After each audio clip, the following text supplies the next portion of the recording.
My name's Nate, I'm 32, and until recently, I was what you'd call the glue of the family, the organizer, the peacemaker, the wallet. Every year, I planned our annual family trip meticulously. I'd scout out the best deals, book the house, build the grocery list, and share a full schedule in our group chat weeks ahead of time.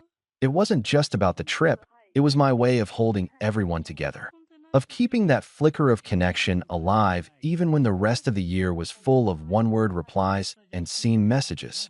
But this year hit different. It started small, like most things do. A missed reply here, a vague, "we'll see" from my brother Tyler when I sent out the dates. My mom said she wasn't sure if she could make it, and my sister Lacey just heart-reacted the message, no actual response. Still, I figured they were just busy.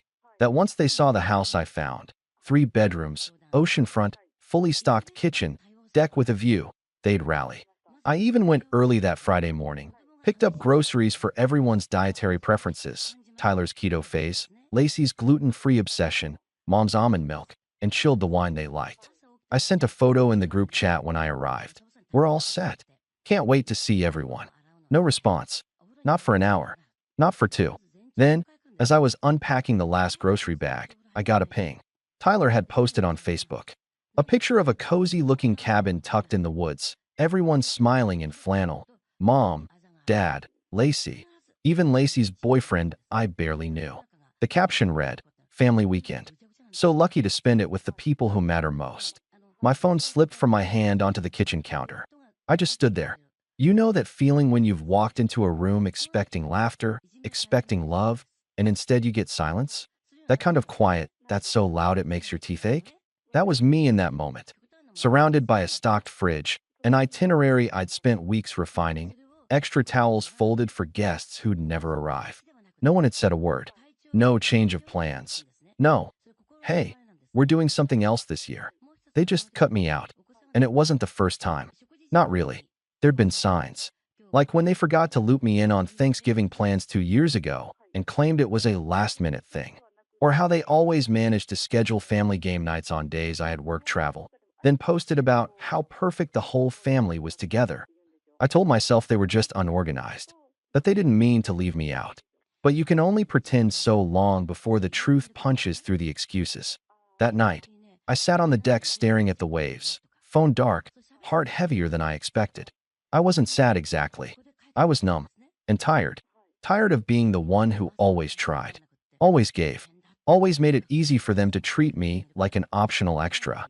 The guy who funded Christmas gifts for the kids. The one who covered the Airbnb last year when no one could afford to split. The one whose Netflix account had 5 profiles, none of them his. And in that moment, I didn't cry. I didn't shout. I just made a decision. The next morning, I brewed a full pot of coffee, poured 1 cup, and sat down at the kitchen table. I opened my laptop and typed up a receipt, itemized, calm, professional. The cost of the house, the groceries, the supplies, even the welcome basket I'd put together with local soaps and treats. I attached it to a group email. Subject line, "This year's trip, costs recap." No message, just the total and a gentle reminder to Venmo me by the end of the week. Then I opened my phone. Netflix. Log out of all devices. Change password. Disney Plus. Remove all profiles. Change email. Spotify family plan. Canceled. Amazon Prime. Removed household members. My credit card? Disconnected from everyone's Apple Pay. Even the emergency card I'd given Mom, just in case. Gone.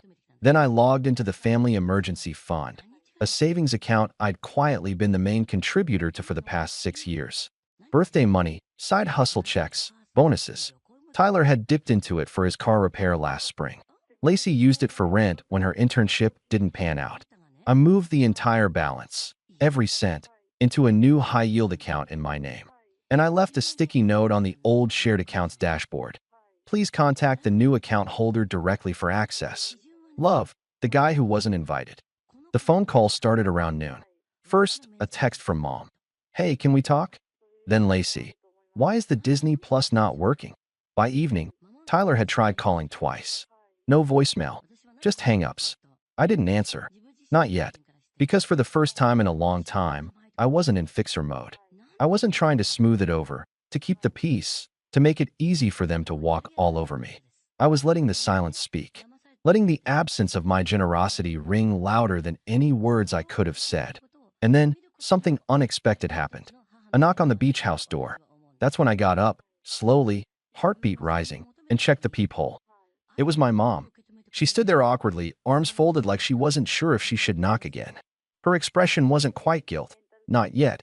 It was the sort of look people wear when they expect you to apologize first. Like you overreacted. Like you were the one being dramatic.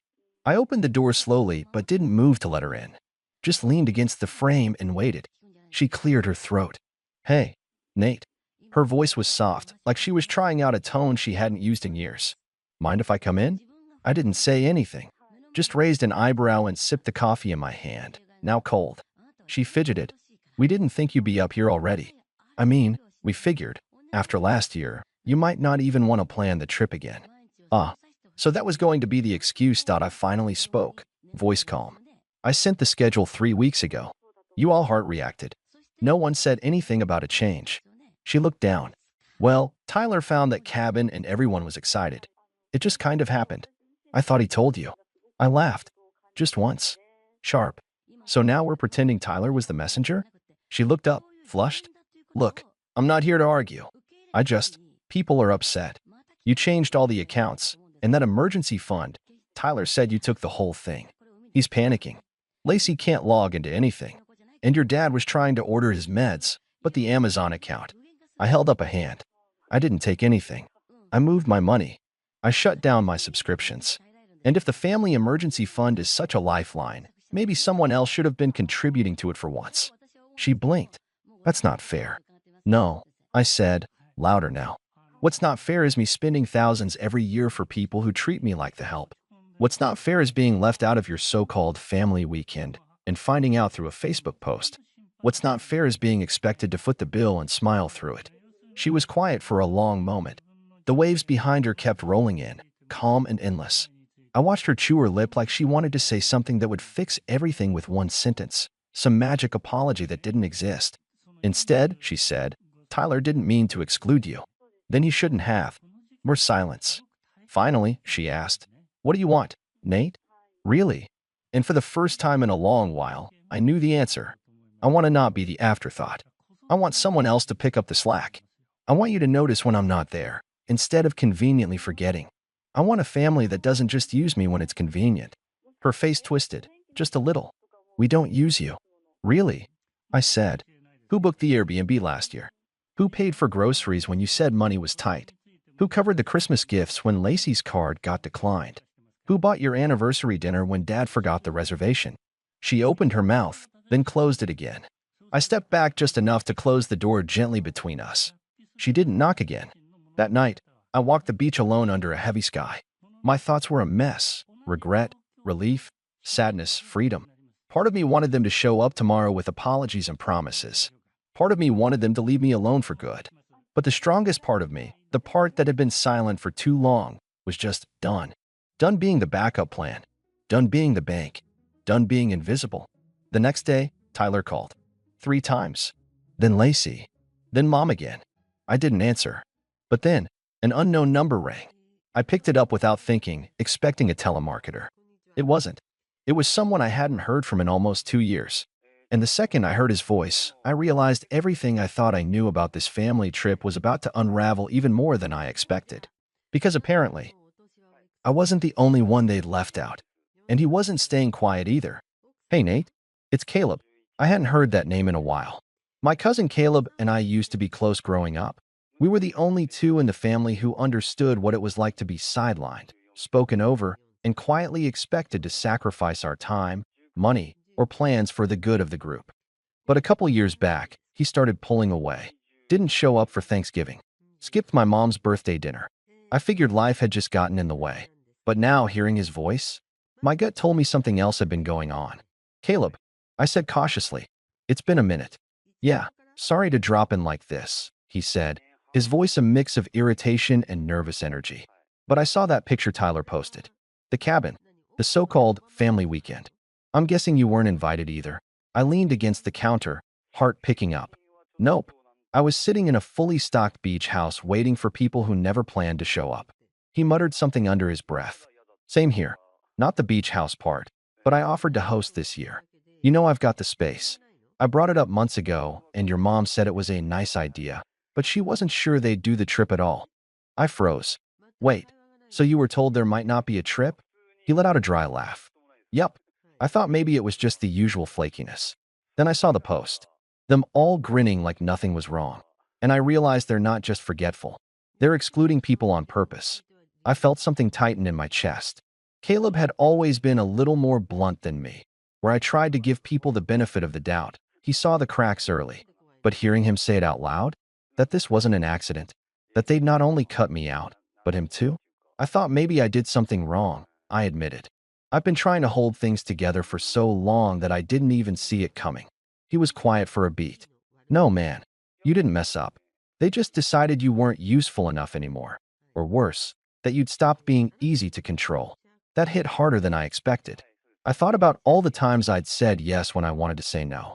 All the quiet sacrifices. The favors. The ignored birthdays. The one-sided group chats. I remembered how they treated Caleb too. How they called him moody when he didn't laugh at Tyler's jokes, or difficult when he questioned how the family money was spent. Maybe we'd both been too quiet for too long. I did something. I said slowly, almost testing the words as I spoke them. After I saw the post, I shut it all down. The subscriptions, the cards, the emergency fund. Caleb gave a low whistle. Damn, good for you. I didn't do it out of spite, I added. I did it because I finally saw how little they valued me when I wasn't footing the bill. You don't have to explain yourself to me, he said. Honestly, I've been waiting for someone to finally stop pretending everything's okay. They've been cutting people out one by one. Me, you, even Aunt Marie. You know they didn't invite her to Thanksgiving last year? And when she called to ask why, your mom told her, "We just assumed you'd be too tired." I sank into the kitchen chair, reeling. Aunt Marie was in her 60s and had always been the one to bring the pies, decorate the house, and write birthday cards by hand. If they could do that to her, they're shrinking the circle, Caleb said darkly, down to the people who don't challenge them, who make them feel superior, who don't rock the boat. I swallowed hard. Well, they forgot one thing. What's that? I own the boat. That made Caleb laugh. You've still got that beach house until Sunday? Yeah. What? He paused for just a second. I'm 2 hours away. You up for company? I didn't even hesitate. Absolutely. 2 hours later, he showed up with a cooler of drinks, a stack of board games, and a grin that hadn't changed since high school. For the first time all weekend, I felt like I wasn't alone. We sat on the deck watching the sunset bleed across the ocean, letting the silence say everything that didn't need to be spoken out loud. But inside, I could feel something shifting. I wasn't just done with how they treated me. I was ready to rewrite the story. And apparently, I wasn't the only one. Because the next morning, something new appeared in the family group chat. A screenshot. From Lacey. The caption read, "So, who told Caleb and Nate they weren't invited?" And underneath it, a single word reply from my dad. Wasn't my call. I stared at the message on my phone, watching the dots bounce under Lacey's name like they were trying to drum up the nerve to finish a sentence that could crack the whole thing open. The next message came a minute later. Seriously, this isn't okay. Did anyone even think to tell them? Silence. Then my mom finally replied. We didn't want drama. Things have been tense with Nate for a while. And Caleb, well, he made it clear he didn't really want to be part of things anymore. I let out a quiet breath. There it was. Not a real apology. Just the kind of sanitized, passive-aggressive explanation that sounds reasonable until you remember the context. Until you remember you were the one standing in a fully stocked beach house while your family laughed in a cabin without you. Caleb leaned over to look at the screen. Classic, he muttered. Throw a little vague shade and hope everyone just nods along. But Lacey, for all her flaws, surprised me. Tense? You mean when he paid for everything last year and you didn't even say thank you? Or when he bought the gifts, covered the Airbnb, set up the schedules, and you all made fun of him for being too organized? My dad replied next, which was even more surprising. Let's not act like this wasn't planned. We excluded Nate. And Caleb, it was a group decision. Don't rewrite it now. My hands clenched around my coffee cup, not just because he admitted it, but because of how cold it was, how factual. Like they'd held a family meeting and decided the two of us no longer fit the aesthetic. And for what? For being stable? For not needing handouts? For not pretending everything was perfect just to keep up appearances? Caleb looked at me. He just owned it. Yeah. So what now? That question hit different now that I wasn't alone. I'd spent the past year holding on to some idealized version of my family, thinking if I did just enough, gave just enough, tolerated just enough, they'd see me, maybe even appreciate me. But the truth was, they saw me just fine. They just didn't think I'd ever push back. That night, I typed a message in the family group chat. Thanks for the clarity. I'm glad to know where I stand. For years, I've gone out of my way to support all of you, financially, emotionally, practically. But this past weekend made something very clear. None of that was ever about family for you. It was about convenience. You took from me because I let you. That ends now. I paused, then added one last line. I won't be attending any more family events. If you ever want to talk, really talk, you know how to find me. Until then, don't. I hit send and put my phone face down on the counter. Caleb gave a small nod, like he knew that wasn't easy. Feels like we should toast or something. I laughed. To what? Exile. To freedom, he said, raising his glass. We clinked bottles, and for once, I didn't feel bitter. I felt calm. Free in a way I hadn't been since I was a kid trying to earn gold stars from parents who only handed them out when it made them look good in public. The days after that were quiet. I kept the beach house for the rest of the week. Caleb stayed for 2 nights before heading back home, but he left behind a stack of old board games we used to play together. I spent a lot of time walking the beach, clearing out the mental fog of years spent chasing scraps of validation from people who were never going to offer more. Lacey called once. I didn't pick up, but she left a voicemail. Said she was sorry. Said she didn't realize how deep the cuts had gone. That she went along with things because it was easier than arguing. I appreciated the honesty, but I didn't call back. Because at some point, even apologies can't rebuild what's been torn down by 1,000 tiny cuts and one final, brutal silence. A week later, I met with my banker and officially closed the old joint account. Moved everything under a new umbrella mine. I canceled my part of the family phone plan. I got a new number. I rekeyed my locks. I pulled back, not in anger, but in peace. The truth is, cutting someone off isn't always about hate. Sometimes, it's about survival. About no longer twisting yourself into a shape that fits someone else's comfort zone. About choosing yourself. That Christmas, I stayed home. I cooked a meal just for me. Opened a book I hadn't touched in years. Watched the snow fall outside my window in silence. And in that silence, I didn't feel lonely. I felt whole. That night, I posted a photo of my simple little dinner, my fireplace glowing, my dog curled at my feet. The caption just said, "Merry Christmas," from someone who finally chose peace. It got more likes than any family photo I'd ever been tagged in. A few months later, I got an unexpected invitation. A wedding. Not from anyone in the core family, but from Aunt Marie's oldest daughter, Emily. Someone who'd been quietly watching the whole thing unfold. Her handwritten note said, "You've always made the effort. I see that now. I'd be honored if you came." And that was the start of something new. Smaller, maybe, but real. A few of the forgotten ones, the quietly exiled, the ones who stopped showing up because they were tired of pretending, started finding each other again. We had dinner at Caleb's place that spring. I brought wine. Emily brought her new fiancé. Aunt Marie brought pie. No one asked who paid for what. No one demanded anything. We just talked. We laughed. We listened. And for the first time in a long time, I didn't feel like a background character in someone else's narrative. I felt like I belonged.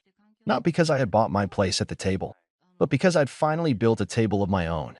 And this time, only the ones who saw my worth without a receipt were welcome to sit down. Let me know your thoughts in the comments below. My name's Brandon, I'm 34, and for as long as I can remember, I've been the one behind the curtain pulling the strings, quietly organizing, paying, fixing, smoothing things over while my family smiled for the photos. I don't say that to sound noble, it's just how things always were. I was the responsible one, the dependable one, the planner. When I was 12, I was already scheduling my mom's doctor appointments and helping my younger siblings with their homework. Dad used to pat me on the back and call me the glue. But glue doesn't get thanked. It just holds everything together until it breaks. Dad was turning 65 this year. A big number.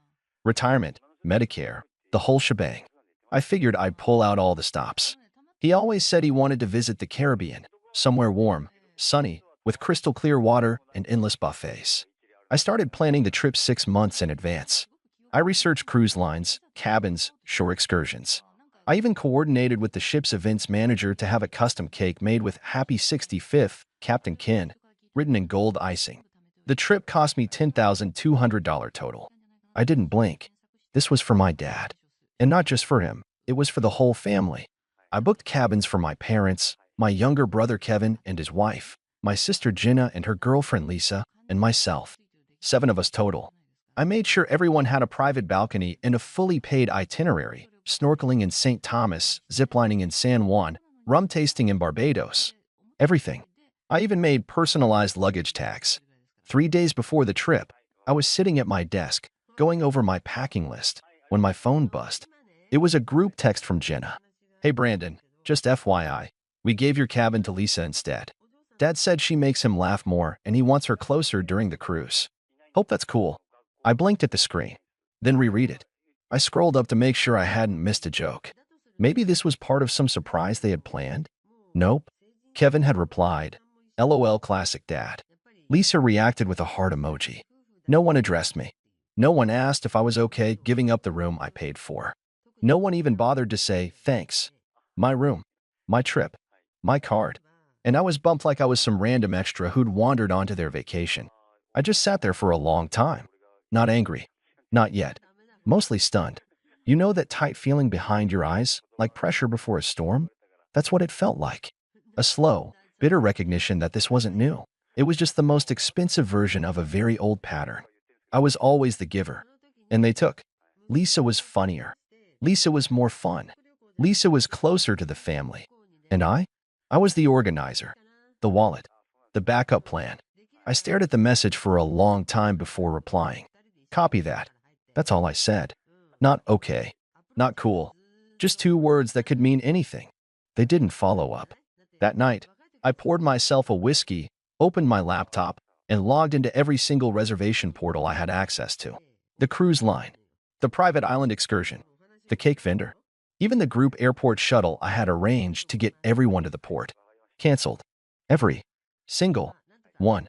Because here's the thing about being the planner, the fixer, the glue. I knew every password, every booking confirmation. Every single thing was under my name. At 3:24 a.m., I got a text from Jenna. "Hey, just checking, did you cancel the snorkeling excursion? It's not showing up in the app." I didn't reply. At 4:11 a.m., Kevin chimed in. "Bro, why does the cruise booking say no active reservation? What's going on?" Still didn't reply. By 6 a.m., my mom was calling. I let it ring. Then I turned off my phone and went for a walk. I'd expected some fallout, sure. But what happened next was a cascade. Apparently, my parents had already told all their friends about the cruise. Kevin and Jenna had both taken time off work.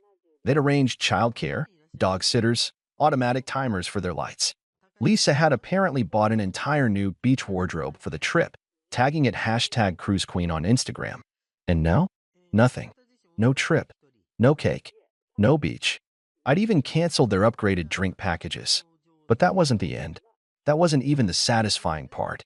Because while they were scrambling, emailing support, yelling at customer service reps, trying to rebook at the last minute, and finding everything either sold out or triple the price, I was making arrangements of my own. See, for the last few years, my parents had been living rent-free in a property I owned. Technically, the house was still under my name after I inherited it from my grandfather. I'd let them stay there because it made sense. They didn't have a mortgage, I didn't need the place, and it made me feel like a good son. That changed the moment I saw that text. So I contacted a property management company, arranged a full inspection, sent a legal notice of termination of tenancy. The locks were changed 3 days later. Their name was taken off the utility accounts.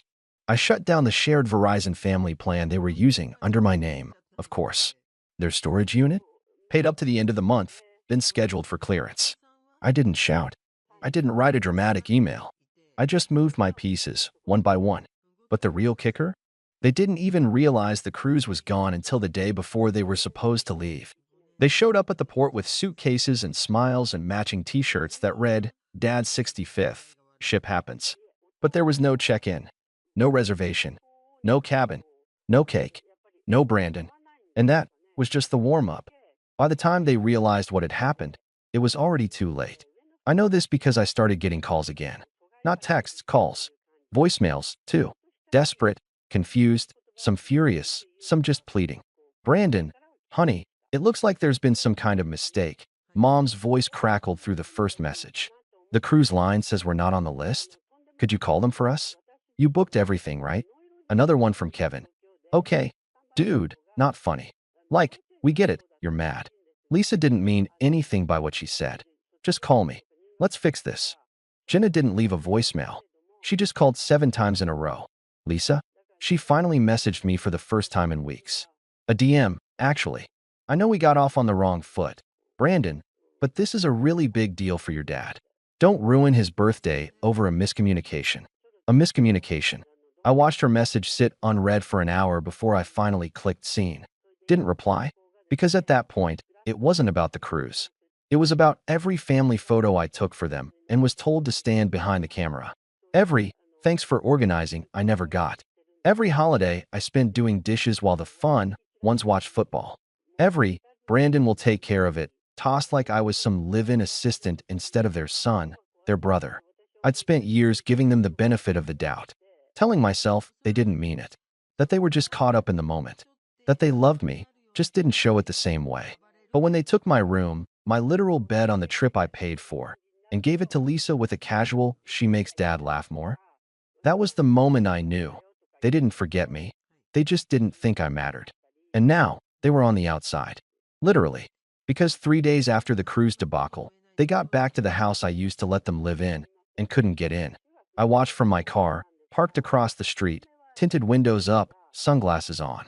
I wanted to see it. Not out of cruelty, but because I needed it to feel real. For once, I wanted them to feel what I felt. Excluded. Unwelcome. Small. Mom was the first to try the handle, then the doorbell. Dad followed, fumbling with his keys. I'd had the locks changed the night before. They rang again. Knocked. I watched the confusion morph into irritation, then panic. Kevin pulled out his phone. I could guess what he saw. A forwarded legal notice I'd had emailed and printed, giving them 30 days to vacate the premises due to non-payment and unauthorized subletting. Technically true, thanks to Lisa crashing there without notice a few weeks prior. Jenna stormed to the side of the house and tried the back door. I'd had that reinforced, too. Eventually, they noticed the neighbor watching. The same neighbor who'd once asked me why I never came to the barbecues, then laughed when I said I wasn't invited. She gave me a nod as I drove off that afternoon. The texts turned angrier after that. You had no right. Where are we supposed to go, Brandon? This is insane. You're acting like a stranger. Lisa's post about the cruise quietly disappeared from her feed. Then the real unraveling began. Dad's old business partner texted me to ask why the emergency fund wasn't responding to payment requests. Turns out my name was still attached as co-signer. Another thing I'd been too helpful to change. So I did. I moved the money to a trust under my name. Legal. Clean. I even called to confirm there was no breach of contract. There wasn't. Next came the streaming services. Netflix, Hulu, Spotify Family Plan, all canceled. Passwords changed. Email logins locked. A week later, I got a call from Mom. I stared at it. Didn't answer. Then another voicemail. She sounded tired. Smaller. Brandon, we don't know what to do. Your dad's sleeping on Kevin's couch, and Jen is staying with friends. I know you're angry, but this is your family. We're not perfect, but we love you. Can we please just talk? I sat on my couch, surrounded by silence. No laughter. No noise. No obligation. Just peace. And then I got another message, from Jenna this time. No greeting, no apology. Just, are you seriously going to throw away your entire family over a joke? That's when something shifted in me. Because it wasn't just a joke. It was a summary. A distillation of every moment I'd been told I was less than. Every time they pushed me aside, then acted shocked when I didn't stick around to pick up the pieces. I thought about replying. Instead, I started writing something else. Not to them. To the lawyer. Because this wasn't just a vacation anymore. This was a full reset. And they hadn't even seen the worst part yet. I didn't reply to Jenna's message. I didn't need to. I was already several steps ahead, drafting documents with my attorney to formalize what had already begun, a clean separation, emotionally, financially, legally. There was no dramatic confrontation, no screaming match. I didn't throw plates or shout that I was done, because I had been done. Quietly, slowly. In the way you stop watering a plant not out of malice, but because you realize it was never yours to take care of in the first place. The lawyer's office was a modest place, tucked between a bakery and a tailor shop downtown. Nothing fancy, but it felt decisive. We met in person. I brought a list, neatly typed, cross-referenced. My name was still on more than I realized. My parents' health insurance copay account, a line of credit they'd been using for years in case of emergencies. The registration on the family car, still in my name, from when I helped refinance it 5 years ago. I told the lawyer to transfer, revoke, dissolve, or close everything, whichever would sever the ties fastest. And that storage unit? I had it opened. I didn't throw anything away. I'm not that person. But I paid for movers to have everything boxed up and delivered to Kevin's place, since that's where Dad was staying. The invoice was taped to the top of the boxes. Around this time, the tone of the messages shifted again. They weren't angry now. They were confused, hurt, almost performative. Brandon, this isn't like you. Can we please just sit down like adults? You're being vindictive. Vindictive. That one stuck with me. The irony was so sharp, it almost made me laugh. Because for 34 years, I had never been anything but understanding, forgiving, accommodating.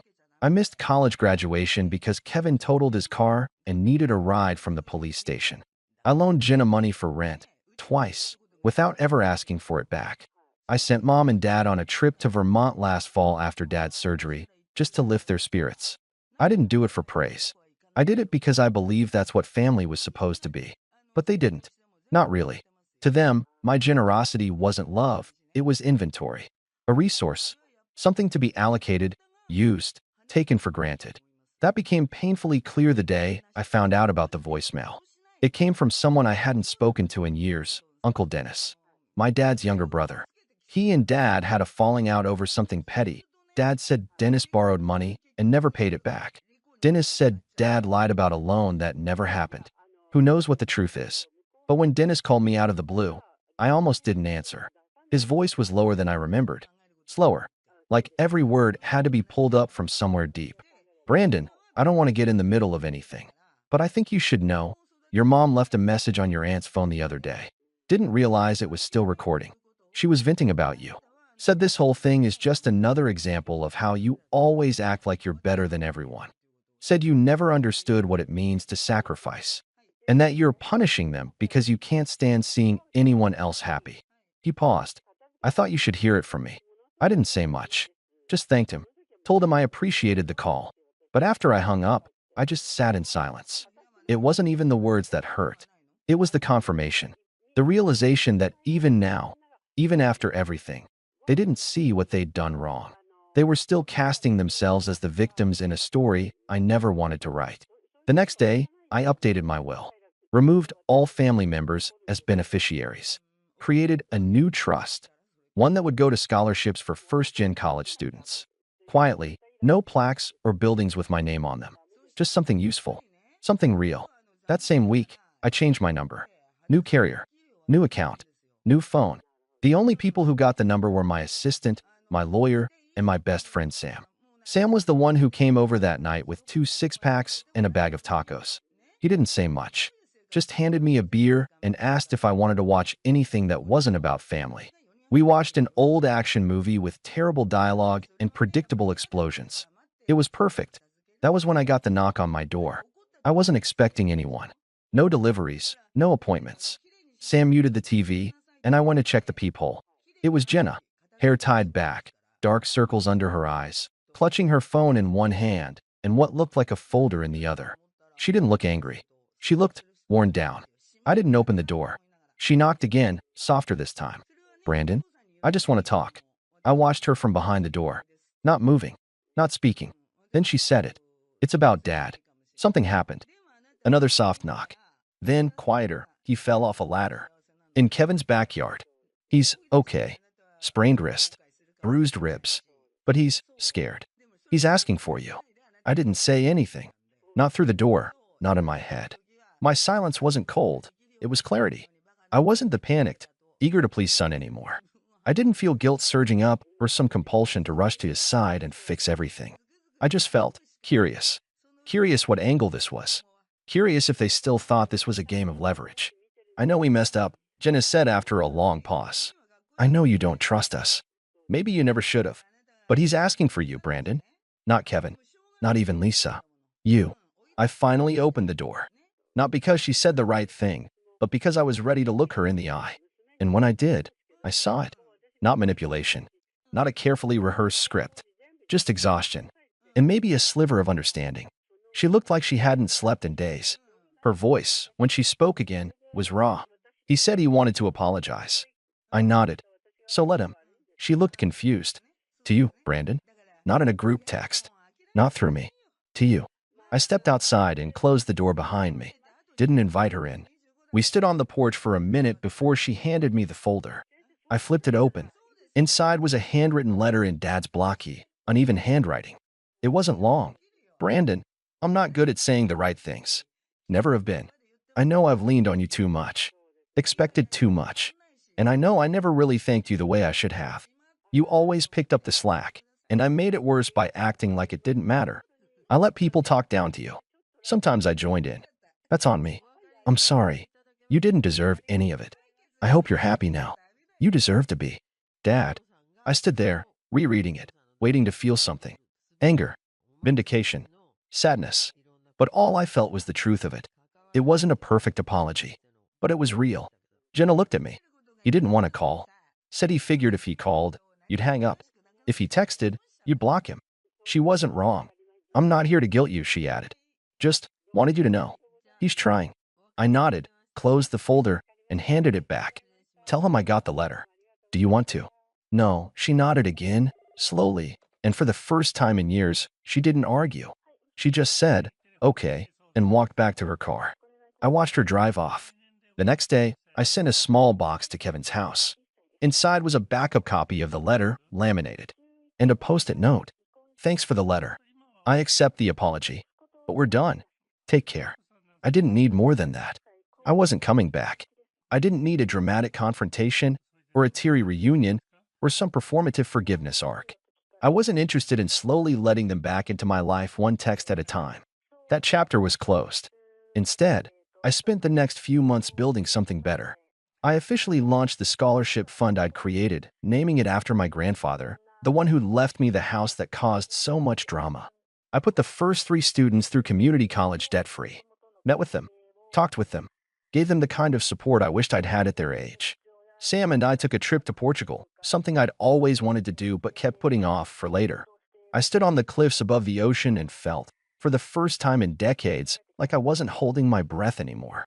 Back home, I bought a small condo in the city, sold the family house for a decent profit, and used the money to invest in a small nonprofit incubator for first-gen entrepreneurs. I didn't broadcast any of it, didn't post online, didn't update my family. I just lived. About a year after the cruise that never happened, I got a letter in the mail. No return address. Inside was a photo, Dad in his recliner, arm in a cast, smiling awkwardly at the camera. On the back, it said, "We still talk about you. Lisa finally figured out how to cook that stew you liked. She burns it. Every time. Thought you'd appreciate that. K." I didn't respond, but I smiled. It wasn't closure. That word's too neat. Too final. What I got was freedom. Freedom from always being the helper, the fixer, the emotional garbage disposal. Freedom to choose who gets access to me and who doesn't. I never stopped caring about them. I just stopped letting them treat me like I was disposable. They can live with the consequences. And I? I finally started living on my own terms.